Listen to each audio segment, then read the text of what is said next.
할렐루야. 여러분 안녕하십니까? 305일째 되는 꿀송이 보약 큐티 시간입니다. 오늘은 사도행전의 1장부터 3장까지 말씀을 나누겠습니다. 최근에 제가 이제 여러 우리 유튜브 구독자들의 말씀을 들어보니까 말씀이 너무 짧으니까 좀 더 말씀을 더 해달라 하는 요청이 더 많은 것 같아서 저야 뭐든지 여러분들이 시키는 대로 해야 되니까 말씀을 좀 더 시간을 많이 들여서 공부하도록 하겠습니다. 여러분은 시간이 바쁘시면 중간에 듣다가 그냥 나중에 또 시간이 되면 또 들으시고 그러면 될 것 같습니다. 그렇다고 또 너무 길게 하면 또 힘드니까 한 30분 정도 하면 되지 않을까 싶습니다. 그리고 그 미국의 애틀란타에 계시는 한 또 권사님이 자기 이제 언니랑 가족들에게 이 말씀을 같이 나누고 있는데 그분들이 요즘은 노선교사님 말씀에 좀 깊이가 없다 이런다고 저한테 또 깊이 있게 해달라 이렇게 요청을 해왔습니다. 그래서 여러분 제가 가만히 이렇게 말씀을 늘 매일 준비해서 나누면서 느끼는 게 참 가정에 주부들이 고생하시는구나. 왜냐하면 매일 음식을 식구들을 위해서 뭔 메뉴를 준비할까 이러면서 맨날 아침, 점심, 저녁을 생각하고 상을 차리고 음식을 준비한다는 게 얼마나 그게 힘든 일일까 하는 걸 제가 이 말씀 준비를 하면서 늘 생각을 하는 거예요. 그게 참 힘들겠다. 그리고 실컷 준비해가지고 이제 식탁에 올려놨는데 맛이 없다 그네. 또 아들이 그냥 몸에 없니 이렇게 맛이 없어 안 먹어. 이러면 또 실컷 준비하고 올려는 또 엄마가 힘들겠다 그런 생각을 합니다. 그래서 혹시 여러분 좀 깊이가 떨어지는 날도 있을 거예요. 이 새트럭같이 수많은 날 매일같이 말씀을 나누다 보면은 되잖아. 어떻게 항상 그렇게 깊이가 있고 은혜만 있겠어요. 그러니까 여러분이 반찬 투정하지 말고 때로는 반찬이 없으면 물에다가 밥을 말아먹고 그럴 때도 있잖아요. 그러니까 새트럭같이 수많은 날 하나님 말씀을 묵상하다 보면 어떨 때는 참 가슴에 다가오고 깊은 울림이 있는 말씀이 있을 때가 있고 어떨 때는 또 영감이 약할 때도 있고 그런 거예요. 그러니까 여러분이 그렇게 이해를 하시기를 바랍니다. 이 사도행전은 누가라고 하는 이 의사 하나님의 귀한 종이 누가가 이 사도행전을 기록을 했는데 누가복음하고 사도행전 두 개의 말씀을 기록한 거죠. 누가가 1절에 보면 데오빌로에게 이제 이 편지를 하는 내용이 누가복음하고 사도행전입니다. 그러니까 이 누가에게는 데오빌로라고 하는 분이 굉장히 높은 관직에 있었던 분인데 주석가들은 추측하기를 로마의 고위 관리다 이렇게 예상을 하고 있습니다. 굉장히 높은 분인데 예수님을 믿던 하나님의 택한 백성이에요. 이 데오빌로라고 하는 이 이름의 뜻이 얼마나 은혜스러운지 몰라요. 헬라어를 아시는 우리 목사님들은 잘 아시겠지만 하나님이 테오스잖아요. 헬라어로 테오스. 그러니까 테오스의 테오. 여기 필로는 필로스, 사랑. 하나님을 사랑하는 자란 뜻이에요. 테오필로스가. 그러니까 하나님을 사랑하는 자, 데오빌로. 얼마나 신앙이 신실하면 자기 이름을 지을 때 제 이름은 하나님을 사랑하는 자입니다. 이렇게 이름을 지었겠어요.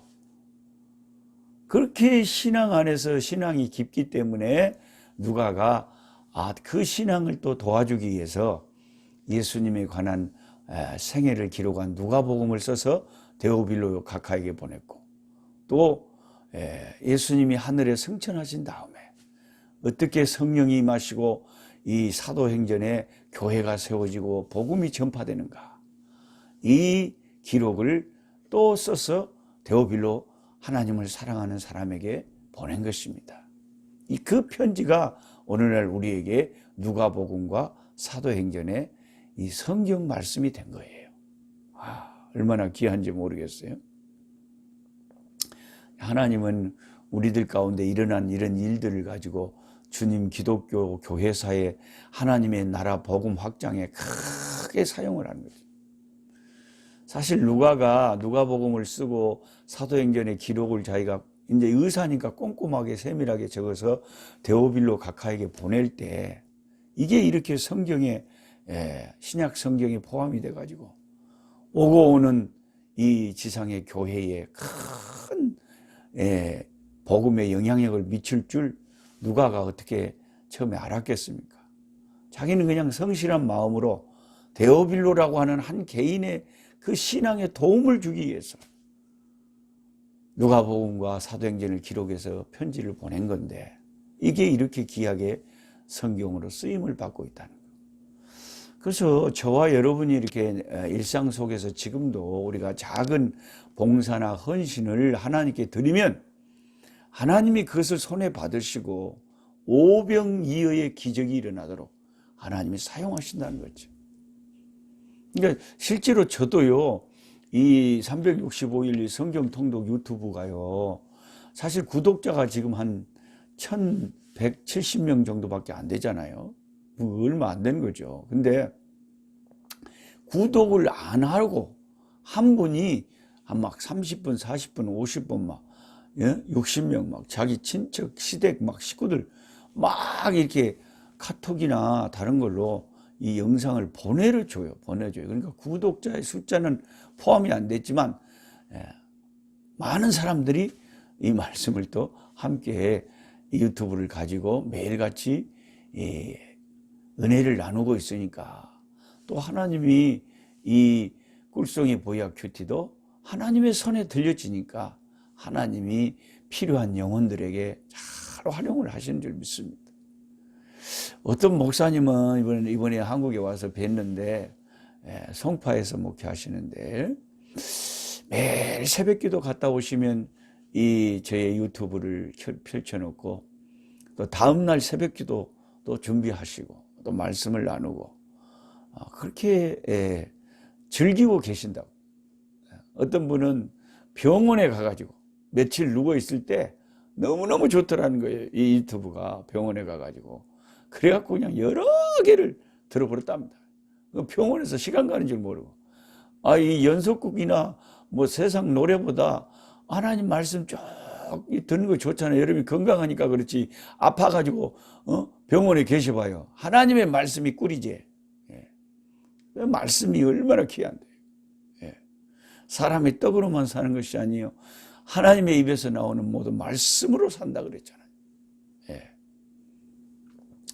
그래서 이 사도행전은 이름이 사도행전이지만은 실제로는 사도들이 뭔가 행해서 교회를 세운 것 같지만 그 배후를 깊이 보면은 성령행전이라고 할 수가 있어요. 성령행전. 성령이 임하셔서 어떻게 주의 종들을 통해서 교회를 세우고 복음을 전파하시는가, 성령의 역사가 기록된 게 사도행전이죠. 사도행전은 성령행전이라고 할 수가 있고 기도행전이라고. 얼마나 많은 기도가 드려져서 그 기도의 역사가 나타나는가, 그게 생생하게 사도행전에는 기록이 되어 있습니다. 사도행전에는 주님의 교회가 이제 형성되고 세워지는 초대교회의 모습들이 생생하게도 담겨 있고요. 그리고 사도들 중에서 특별히 이방인의 사도로 부름받은 사도 바울을 중심으로 기록이 되어 있습니다. 이것도 참 하나님의 섭리를 우리가 느끼게 하는 대목인데요. 사실 그 쟁쟁한 12 사도가 있잖아요. 근데 바울 사도는 예수님이 세상에 계실 때 예수님이 직접 부르시지도 않았고 예수님과 3년 동안 다니면서 예수님의 말씀을 직접 듣고 직접 그 기적을 보고 그런 사도가 아니잖아요. 사도 바울은. 그런데 예수님이 직접 키우셨던 훈련시키셨던 12명의 사도들보다 하나님 주님께서 하늘에 올라가셔서 다시 성령 안에서 극적으로 부르셨던 바울 사도를 사도행전의 중심으로 세워놓고 또 바울 사도의 그 편지가 성경으로 13권 가까이가 채택돼서 신약 성경에 들어있다는 것은 하나님이 사람을 쓰실 때 우리의 생각하고 아주 다르다는 거예요. 우리 사람이 생각할 때는 저 사람이 크게 쓰임받겠다. 그건 사람의 생각일 뿐이고 하나님의 생각은 다를 때가 굉장히 많아요. 제가 신대원을 다닐 때 지금 그 세계적으로 유명한 우리 신대원 동기 김문훈 목사님은 참 그때까지만 해도 조용했어요. 조용했는데 저만 그때 좀 까불고 돌아다녔죠. 뭐 전도사인데도 막 청소년들 수련회 한다 하고 막 좀 까불었는데 그래서 동기들은 노록수 목사님이 유명한 봉사가 되고 그럴 줄 아는데 저는 아프리카에 가서 참 지도새도 모르게 이렇게 조용히 하나님 섬기고 있고 저희 동기 김문원 목사님 장경동 목사님과 쌍벽을 이루면서 어마어마한 바빠가지고 그 양반은 맨날 바빠 기뻐 그리고 막 그냥 그렇게 예뻐 하면서 돌아다니시는데 얼마나 바쁘게 쓰임받고 있는지 몰라요. 그래서 친구지만 한번 만나기가 힘들어요. 연예인보다 더 힘들어요. 그래서 이 사도 바울을 하나님께서 이렇게 사도 중에서 가장 크게 사용하시고 귀하게 사용하시는 걸 보면 하나님의 그 섭리, 사람을 사용하시는 그 하나님의 뜻은 우리 인간이 쉽게 판단할 수 없는 심오한 하나님이 가장 정확하게 사람을 파악하시고 그 사람에게 맞게 사용하신다. 이렇게 저는 믿습니다. 하나님께서 크게 쓰시는 사람이 있고 작게 쓰는 그릇이 있어요. 집안에 여러 다양한 종류의 그릇이 있잖아요. 그런데 작게 쓰는 그릇도 이게 필요하니까 주인 집에 있는 거예요. 크냐 작냐를 따지지 말고 얼마나 깨끗하냐, 이게 하나님 앞에서는 그릇으로서는 중요하다는 걸 우리가 꼭 잊지 말아야 됩니다. 에이, 너 목사님 당신이 별로 안 유명하니까 그러지. 큰 게 좋은 거 아니요? 유명한 게 좋은 거 아니요? 막 매주 막 부흥사로 막 온 세계를 다니는 게 좋은 거 아니요? 그게 물론 인간적으로는 좋죠. 인간적으로는 좋은데 우리가 솔직하게 진리를 말하자면 여러분 집에 여러분이 주인인데 자 손님이 옵니다. 상을 차립니다. 상을 차리는데 이 그릇들이 말을 안 듣고 전부 욕심이 많아가지고 전부 다 큰 그릇만 있는 거예요. 큰 그릇. 작은 그릇은 전부 안 하려고 그래요. 근데 이제 김을 구워갖고 잘라갖고 상에다 올려놓고 손님이 김을 좋아하니까 저도 김을 좋아합니다. 그러면 이제 간장 종지를 올려야 되는데 간장 종지 그릇이 없는 거예요. 전부 다 그릇이 바가지만큼 큰 그릇밖에 집에 없는 거예요. 간장을 바가지에 담았다가 상에 올리겠어요? 얼마나 주인이 속이 상하겠어요. 전부 큰 그릇만 달라고 그러고 째까는 그릇을 안 하고 간장은 어디다가 담으라는 거예요. 간장 종지도 필요한데. 너무 유명해지면 누가 선교사로 간대요? 안 간다게? 그러니까 이 하나님이 적당하게 모든 걸 지으시고 모든 걸 적당하게 하셔가지고 저를 안 띄우는 이유가 있어요. 하나님 나를 띄워버리시면요 누가 아프리카의 깊은 곳에 가서 섬기려고 그러겠어요. 유명한디? 그러니까 유명하지 않게 만드는 것도 은혜예요. 나를 너무 부자로 안 만든 것도 은혜예요. 그러니까 구약에 그 아굴의 잠언처럼 나를 가난하게도 마시고 부하게도 마시고. 우리는 보통 부하게 해달라는 그런 욕심이 많은데 그 성도는 나를 너무 부하게도 하지 말래요. 너무 부하게 하면 내가 교만하죠. 너무 가난해지면 사람들에게 덕이 안 되니까. 부하게도 마시고 가난하게도 마시고. 저는 좀 부하게 해주셨으면 좋겠어요. 왜? 그 부를 가지고 하나님에게 바치게, 하나님 일하게. 그러나 그것도 다 내 욕심대로 뜻대로 되지 않고 그 다 아버지 뜻대로 돼요. 저는 은퇴하고도 남아공에 아프리카에 계속 살면서 주의 일 하다가 아프리카에 제가 무덤을 쓰고 싶어요. 아마 언젠가 우리의 후배들이, 젊은이들이 여기 노록수 선교사 무덤이구나 하고 아프리카에 묻혀 있는 저를 보겠죠. 그게 꿈입니다.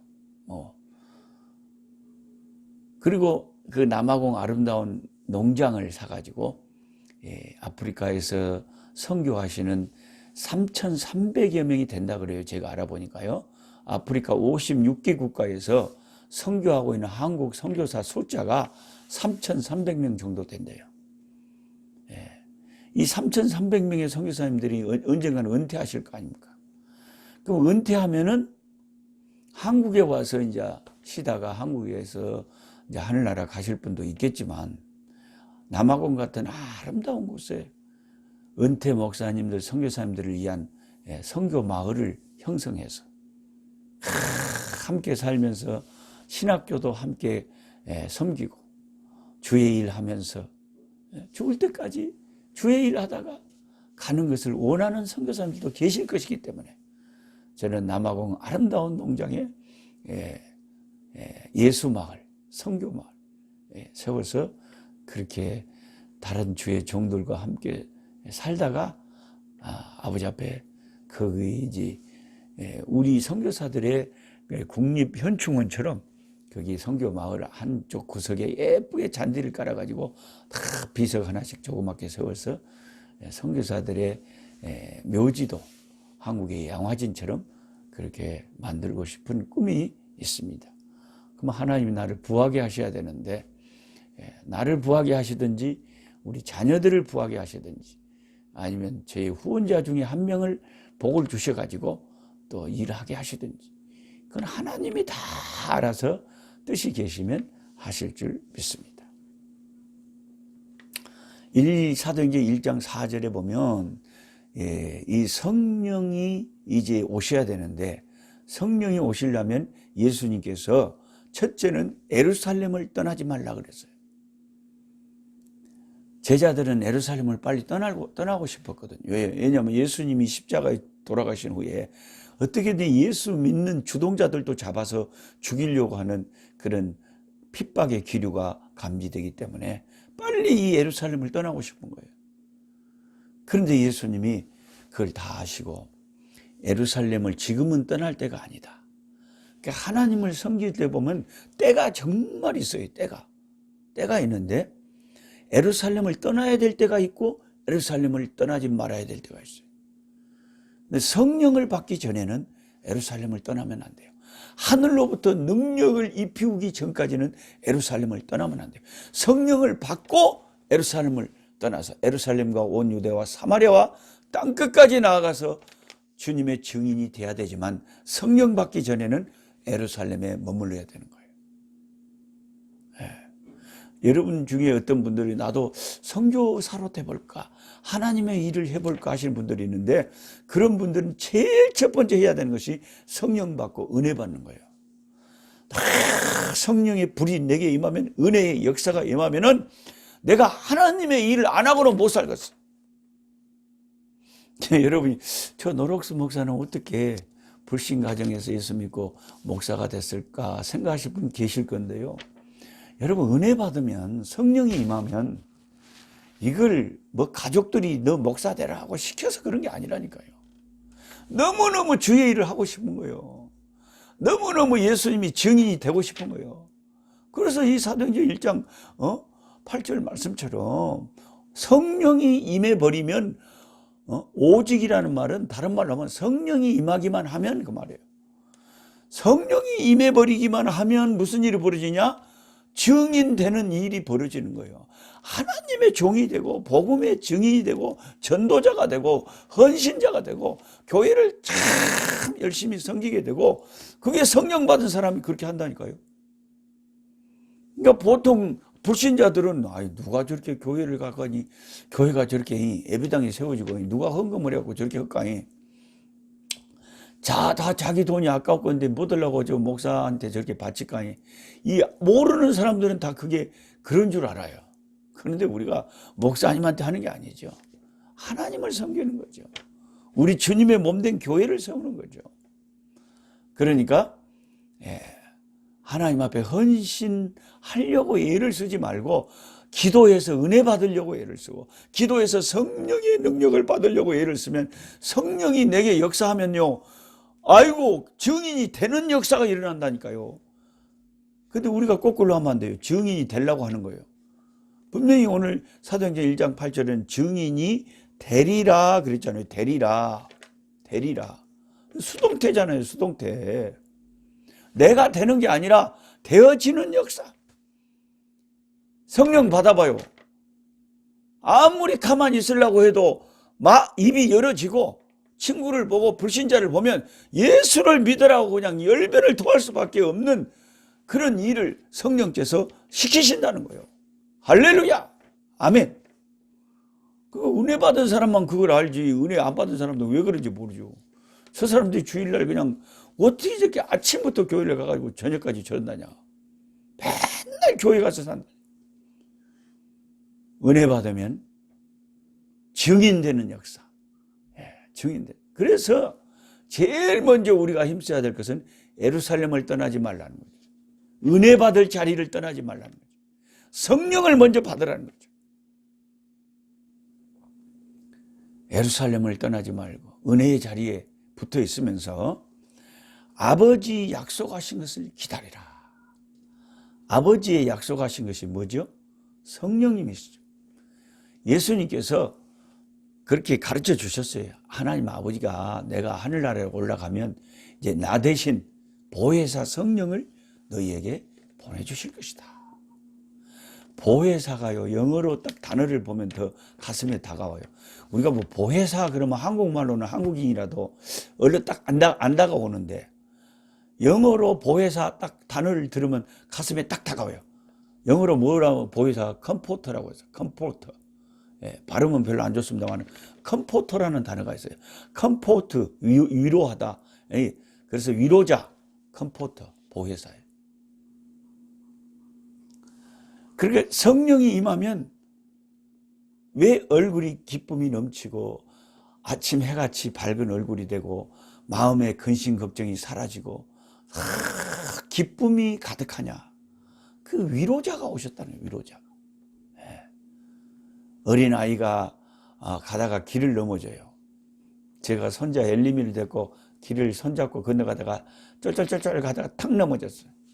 봐라, 할아버지가 넘어진다 그랬잖아. 그러니까 할아버지 손 잡으란께. 근데 애가 울면서 할아버지를 찾는 게 아니라 엄마 하고 지금 엄마를 찾는 거예요. 지금 엄마 집에 있는데 시방. 엄마를 찾는 이 아이. 무슨 넘어졌거나 뭔 아프거나 뭔 배가 고프거나 뭔 일만 있으면 아이는 엄마를 제일 본능적으로 찾아버려요. 그 엄마를 봐버리면 모든 문제가 해결됩니다. 저와 여러분의 영적인 어머니가 성령님이라. 성령이 우리 영혼을 잉태했고요. 성령이 우리를 거듭나게 하셨고, 성령이 우리를 예수 믿게 하셨고, 성령이 우리 영적인 어머니와 똑같은 분. 그래서 성령이 충만하게 내게 임하시고 성령이 내게 부어지고 성령 세례를 받으면 엄마를 만난 아이처럼 기쁨이 넘칠 수밖에 없죠. 아버지의 약속하신 성령을 기다리라. 근데 아버지가 약속을 하셨는데, 그런데 그들이 힘써 기도했잖아요. 그래서 여기서 기도의 중요성이 있는 거예요. 하나님의 약속이 이루어지려면 꼭 무엇을 매개체로 해야 되냐면 반드시 우리의 기도를 통해서 아버지의 약속은 성취되는 것이다. 제가 이번에 쓴 책이 이제 거의 다 완성이 돼서 나오는데 성경으로 기도하기라는 이 책 속에도 제가 그걸 적어놨습니다. 하나님의 약속은 우리의 기도로 이루어진다. 하나님의 약속은 우리의 기도를 통해서 이루어진다. 아버지의 약속하신 것을 기다리라 하면서 그 아버지의 약속하신 걸 기다릴 때 기도로서 기다린 거예요. 기도할 때, 기도에 전념할 때 아버지가 약속하신 성령이 그냥 내려버린 거예요. 성령이 내려버렸죠. 5절 말씀 중요합니다. 요한은 물로 세례를 베풀었으나 너희는 몇 날이 못되어 성령으로 세례를 받으리라. 예, 로이드 존스 목사님은 성령 세례와 성령 충만을 이렇게 다르게 분리를 합니다. 한국에도 울산교회 정근두 목사님과 또 전에 원천교회 안용훈 목사님이나 또 상당히 이게 은사가 강하신 목사님들 중 또 개혁주의적인 목사님 중에도 성령 세례는 성령 충만하고 다른 것이다. 이렇게 로이드 존스의 견해를 따르는 분들이 꽤 많습니다. 그러나 또 다 그렇지는 않습니다. 이제 의견이 조금 좀 다릅니다. 정주채 목사님 같은 그런 선배님은 성령 충만이 성령 세례라고 생각을 하십니다. 여러분은 어떻게 생각하십니까? 성경을 자꾸 성령 세례에 대해서 성령이 임하는 것에 대해서 이렇게 성경을 연구하다 보면 이 말도 맞는 것 같고 저 말도 맞는 것 같고 좀 어렵기는 어려워요. 왜냐하면 사도행전을 읽다 보면 그런 말씀이 있잖아요. 사도 바울이 에베소에 이르렀을 때 너희가 믿을 때에 성령을 받았느냐? 성령 받았느냐고 물어보잖아요. 예수님을 믿는 그 사람들에게 성령을 받았느냐? 물어보니까 그 사람들 대답이 성령 안 받았는데요? 성령이 뭐래요? 우리는 성령에 대한 가르침은 시방 처음 듣는 말이에요. 어떻게 성령을 받는 거예요? 이렇게 말했단 말이에요. 그래서 사도 바울이 그들이 성령 받기를 위하여 기도하며 성령이 임하시는지라. 저들이 방언도 하고 하나님을 찬송하면서 높이면서 성령이 저들에게 임했다는 거죠. 그리고 또 베드로가 고넬료의 집에 가서 하나님의 말씀을 전하는데 저들에게 성령이 임했다는 거죠. 말씀을 전할 때 성령이 임했다는 거죠. 성령이 오셨네. 성령이 오셨네. 내 주에 보내신 성령이 오셨네. 그러니까 무디 같은 그런 세계적인 전도자도 성령 세례의 체험이 있잖아요. 복음을 전하는데 은혜 받은 한 성도님 아주머니가 나오셔서 무디 목사님, 무디 선생님, 제가 무디 선생님 성령 받기를 위해서 지금부터 기도하겠습니다 하고 기도했는데 그 기도가 응답돼 가지고 몇 주 안 돼서 어느 거리를 걷고 있는데 성령이 임해버린 거예요. 성령의 세례를 받은 거예요. 가고 너무 가슴에 불덩어리가 떨어져 가지고 가까운 친구 집에 들어가서 방 안에 들어가서 떼굴떼굴 굴렀대요. 하나님 너무 뜨거워요. 죽겠습니다. 그만하셔도 됩니다. 막 불을 받아버렸대요. 그래서 이제 그 불 받고 똑같은 집회에 가서 말씀을 전하는데 똑같은 설교, 똑같은 본문을 해도 그 역사가, 열매가 어마어마하게 달랐다는 거예요. 이제 우리는 그런 이제 책을 읽고 보면, 와, 얼마나 부러워요. 이 유튜브를 보고 있는 여러분이 다 노록수 목사님 성령 불받게 해달라고 다 기도 좀 해주세요. 그 무디를 위해서 기도했던 그 아주머니처럼. 그러면 제가 성령의 불을 받고 성령의 권능을 받고 성령의 세례를 받고 땅끝까지 이르러 주님의 증인이 되겠죠. 근데 이게 성령의 충만한 사람, 성령을 받고 예수 믿는 우리 다 성령 받아서 예수를 믿은 건데 이 성령 세례를 위해서도 이제 특별한 그 성령의 더 뜨거운 불과 같은 능력의 역사를 위해서도 또 계속 사모하고 기도해야 되는 것은 맞는 것 같아요. 우리가 예수를 믿어도 성령의 강한 역사가 나타날 때가 있잖아요. 성령이 임하는 역사가, 성령 세례 역사가 나타날 때가 있잖아요. 성령 충만함으로도 나타나기도 하고요. 오늘은 사도행전 1장에서 3장까지 여러분이 다 읽으시고, 저는 준비를 다 했습니다만은 시간이 한 30분 지났기 때문에 제가 뭐 3시간, 5시간 할 수는 없잖아요. 여러분이 이해하시고, 여러분은 3장까지 읽으시고, 기도하시고, 오늘도 성령 받으시고 능력 있는 하나님의 자녀의 삶을 사시기를 주의 이름으로 축원합니다.